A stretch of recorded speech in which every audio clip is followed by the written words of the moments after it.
Are you searching for answers?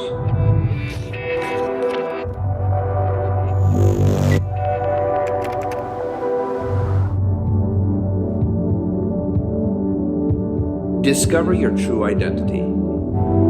Stay tuned to Shalom World.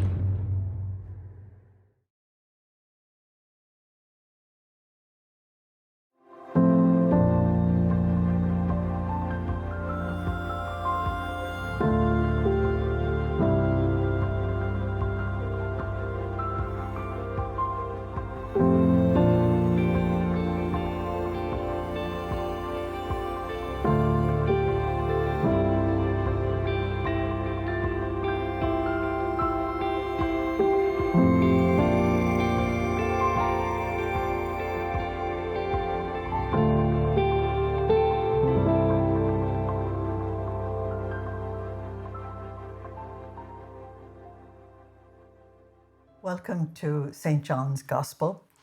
I will be sharing with you for quite some time about this wonderful treasure that we have. The first thing you will notice about St. John's Gospel when you pick it up, whether you're a scholar or a first-time reader, is that it is different from the other three Gospels. And the other three Gospels are called the Synoptic Gospels because they deal generally with similar material. John is completely different to that. John died around 96 AD, that's towards the end of the first century. And from the second century onwards, John's Gospel was well known and is quoted by a number of the early church fathers, like St. Ignatius of Antioch, who lived around 115 AD. He speaks about the Spirit which knows where it comes from and where it's going, which is quoting John chapter 3.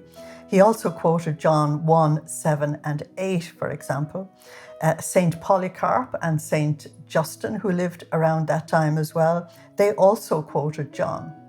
Now, one of the questions people ask is, who wrote the Gospel?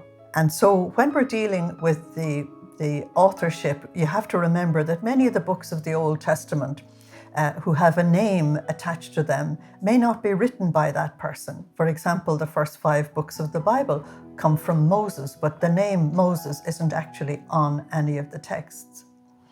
So we have a very important text called the Moratory Canon, which was written in Rome around 180 AD.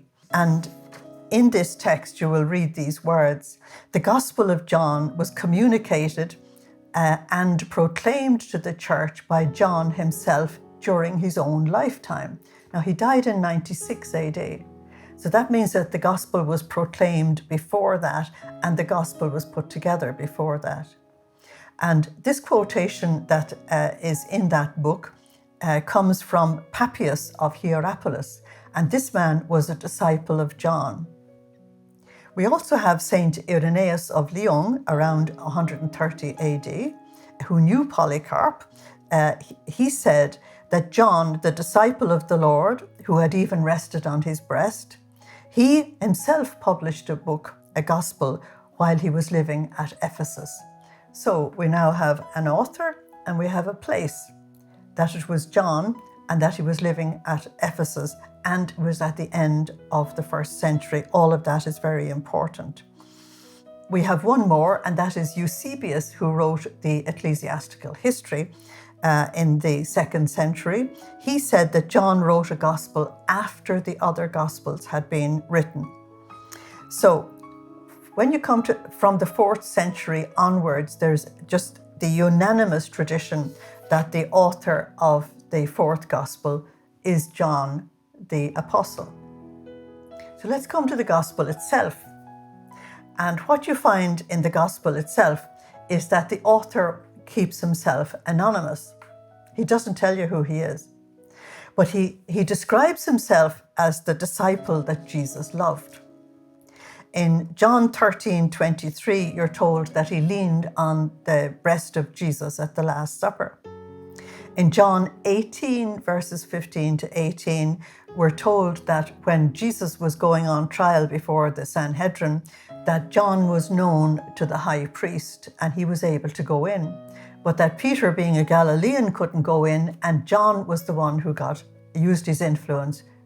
I should say that this person, whom we know as John, used his influence to get Peter into the hall. We're told that the beloved disciple in John 19, verses 23 to 26, that he stood at the foot of the cross, and that Jesus' mother was given to him for him to take care of her.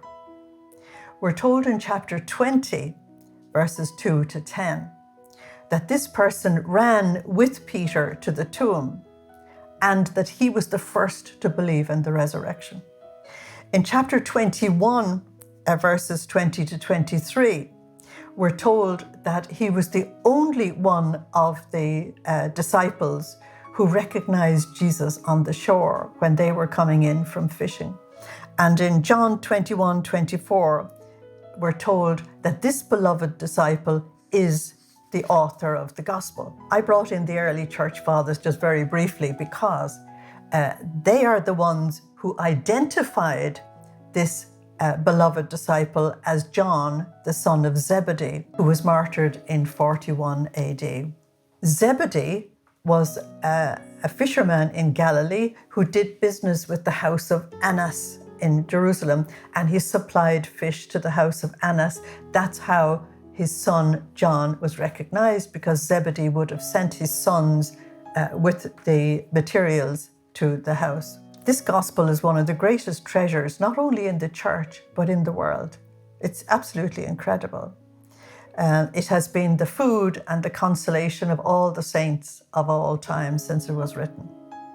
Some people call him, the author, John the Divine, simply because he wrote everything from heaven's perspective. So let me put John in the context of the four Gospels. The four Gospels are like looking at the mystery of Christ, looking at light through a prism.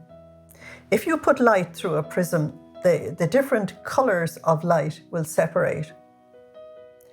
None of the individual colors are the whole of the light.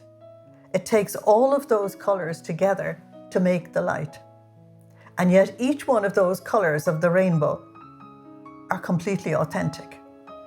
So what you have in the four Gospels is that the mystery of Christ, who is the light of the world, John tells us in chapter 8, verse 12 and chapter 9, verse 5. The evangelists are looking at that mystery from different angles.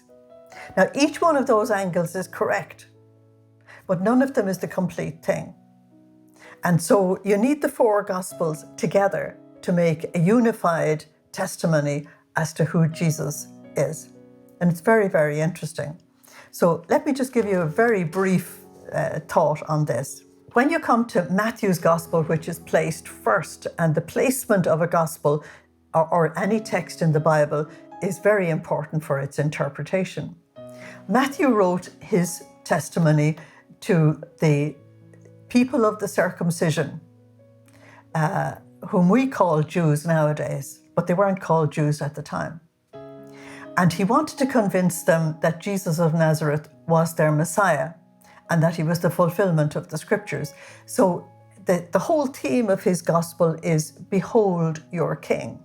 Very important. And he quotes the Old Testament more than 41 times to prove it. So then you come to St. Mark's Gospel, the shortest of the four Gospels. And Mark is writing from a Gentile perspective. And he explains some of the Jewish customs because he knows some of his readers won't understand them. And he takes a completely different approach to Christ. He shows Christ as the suffering servant of Isaiah and fulfilling the whole of these prophecies of the suffering servant.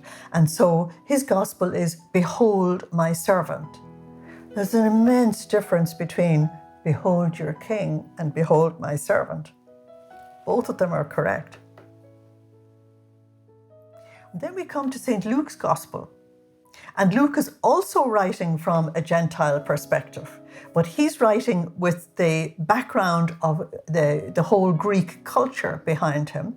And their paradigm was they wanted man full, complete, and glorious. They were really celebrating the human being, and some of their great statues from that time shows the human body in all its glory.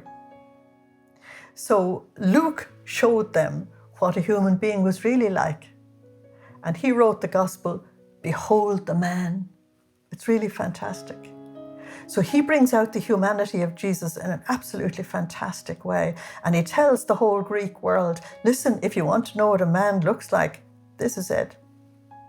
And so we're told that there's an old tradition which says that when John was already becoming an old man and the last survivor of the 12 apostles, that the leaders of the church approached him and said, look, Matthew was right, but the Gentile world won't really appreciate it an awful lot. And Mark was right, but the unbelieving world doesn't really appreciate being a servant. And Luke was right. Sure, Jesus is the man, but somebody needs to tell us he was God. Somebody needs to emphasize the divinity. Will you do it? And the tradition says that John said, I will do it if the whole church will fast and pray. Can you imagine the miracles that would work today if the whole church fasted and prayed? Incredible. And John wrote the most divine of the 4 Gospels. And the title of his Gospel is Behold Your God. Now, when you put these 4 mysteries together, you look at this most astonishing thing, that the person who came among us was our King, was the lowly servant of God, was the greatest man that ever lived, and he was God's presence in our midst. And it's putting the 4 of them together that we begin to touch the enormity of the mystery of who the Christ actually is. And so I just wanted to give you that as the very beginning. When John began to write his gospel, he actually wrote a very simple message. And some of you will say, simple? Yeah. He wrote a very simple, clear message, but it was on such a high platform of spirituality that if you're not walking those high mountains of spirituality, you won't understand. And so it's very clear in John's gospel that there are 2 levels of reality presented right from the very beginning. And the higher level is the level that John is actually speaking at. And we call this the realm of above, or the level of above. That is everything seen from God's point of view. And then there's the level of below. And that is how things are seen in the eyes of the unbelieving world. And in John's gospel, the unbelieving world is called the cosmos. He doesn't mean planet Earth. He's talking about the unbelieving world. And he says that the way the unbelieving world sees things and the way God sees things are totally opposite. And this is where you're going to get a lot of the dialogue in this gospel. Absolutely fascinating. So John tells us in chapter 20 and verse 31 why he wrote the gospel. He says, these things are recorded so that you, the reader, or you, the person watching this program, that you may believe that Jesus is the Christ. He's not writing this gospel for scholars. He's not telling you to go and get your PhD studying this book. He's not doing that. He's writing it for saints. He says, these things are recorded so that you may believe that Jesus is the Christ, and in believing this, that you, the reader or the listener, that you may have life through his name. So the whole purpose of this program that I'm doing for you is not that you will just enjoy a bit of television or that you will just simply while away some time watching programs.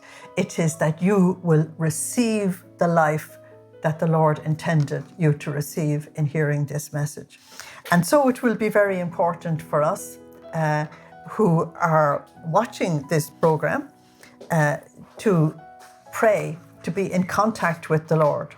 Because if we're not praying, we're not going to be at the level that we need to be at in order to hear. So I want to now begin going to look at the structure of this gospel and give you a summary of the gospel, because if I don't do that, you'll get lost in some of the messages of the gospel and you'll lose the overall perspective. Now, if I can give you successfully the overall perspective, then you will see each piece as part of the whole. That's very important. So there are two hinge texts in the gospel. Maybe I should start by saying the gospel has two clear parts.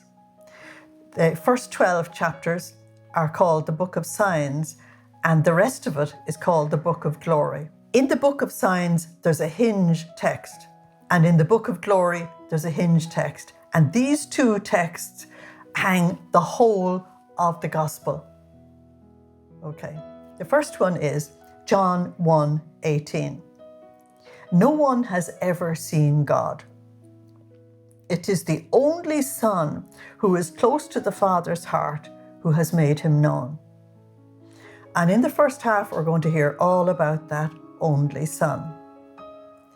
When we come to the second half of the gospel, John 13:35, 23 to 25, we're told the disciple that Jesus loved was reclining next to Jesus. And then Simon Peter signed to him and said, "Ask who he means."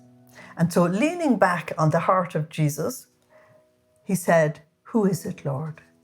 Now, this picture is going to be the whole paradigm for the second half of the gospel.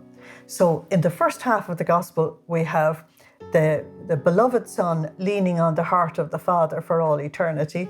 And in the second half, we have the beloved disciple leaning on the heart of Jesus. It's these two pictures that carry the entire message. Okay. So why does John not tell you, "I am John," in the gospel? And he merely refers to the beloved disciple. It is because he wants you, the reader or the listener, to realize that you are the beloved disciple, that John is simply a prophetic forecast of all other beloved disciples that were to come and come into this wonderful relationship with Jesus. So the term beloved disciple isn't necessarily an identification of John, the son of Zebedee, but it describes a particular type of relationship that we have with Jesus, our Savior. And if we realize it's a particular type of relationship, well, that will help us. It'll help us to understand the gospel much more. So now I want to give you a summary of the first half of the gospel, and then I will give you a summary of the second half of the gospel so we can see these two pictures clearly. In the first half, we are shown the relationship between Jesus, the beloved Son, and the Father. In the second half, the relationship between the beloved disciple and Jesus. So, the first thing you're told is that Jesus has leaned on the heart of the Father for all eternity. Now, that is speaking about an intimate, personal relationship. And if you have this intimate, personal relationship with somebody, you know that person, and that person knows you. Listen to this. John 10:15. Just as the Father knows me, I know the Father. Now, the verb to know in the Bible is used differently than what you will find in an English dictionary. The verb to know refers to an intimate personal relationship with a person. For example, in the old translations of the Bible, we used to read, Adam knew his wife Eve and therefore she conceived. Well, that's not theoretical. That's an intimate personal relationship.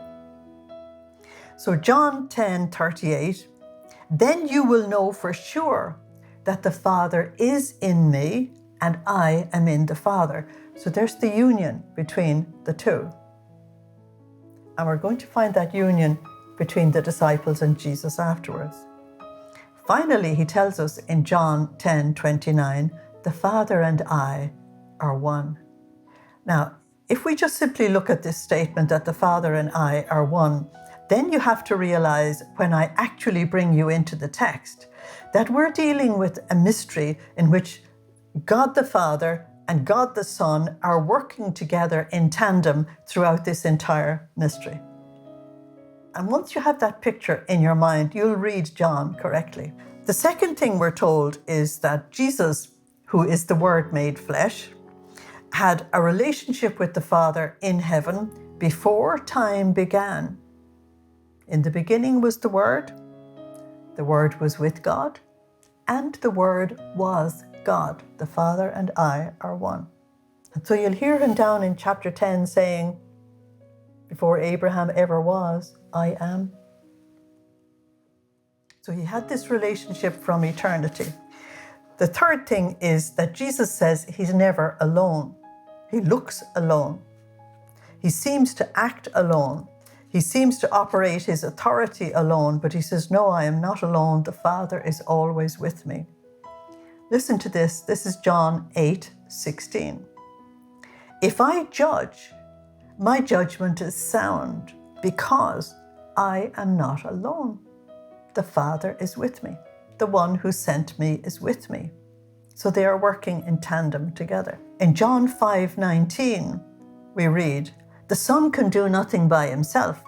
He can only do what he sees the Father doing. So there's that unity between the Father and the Son working together for the redemption of the human race. And if you just take that very simple statement that I've given to you, that the Father and I are one, I ask you, please, when your program is finished, go and look at a crucifix hard and long and keep saying, the Father and I are one. The Father and I are one, and you'll be quite shocked. And I hope there will be consequences from the shock. The Father and I are one. Immediately in chapter 1, John tells us that Jesus is greater than Moses. I'll deal with this subject at another point. But when you go back to Moses, one of the greatest men who ever lived, you hear in Exodus 33:18, but my face you cannot see, for no human being can see me and live. Now, the greatest man who ever lived, God told him, there's no way you can see my face.